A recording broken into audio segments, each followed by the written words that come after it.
মধ্যপ্রাচ্যে শান্তির আহ্বান জানিয়ে সামাজিক মাধ্যমে বার্তা দেওয়ার পর ট্রলিংয়ের মুখে পড়েছেন বলিউড অভিনেত্রী ও নৃত্যশিল্পী নোরা ফাতেহি। ইরান ইসরায়েল যুদ্ধের প্রেক্ষাপটে দেওয়া তার মন্তব্যকে ঘিরে ভারতীয় নেটিজেনদের একাংশ সমালোচনা শুরু করলে বিষয়টি দ্রুতই আলোচনায় আসে।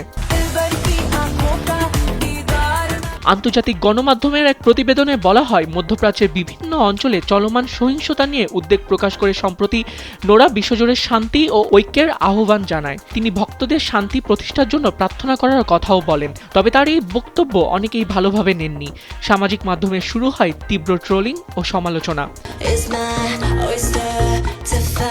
এর জবাবে গত ৩ মার্চ ইনস্টাগ্রামে শেয়ার করা এক ভিডিওতে নোরা বলেন, বর্তমান সময়ে অনেক মানুষ যেন শোনার ও বোঝার ক্ষমতা হারিয়ে ফেলেছে। তার ভাষায়, স্কুল জীবনে আমরা যে সমালোচনামূলক চিন্তা, বোঝার ক্ষমতা ও পড়ার দক্ষতা শিখতাম, সেগুলো এখন অনেকেই ভুলে গেছেন।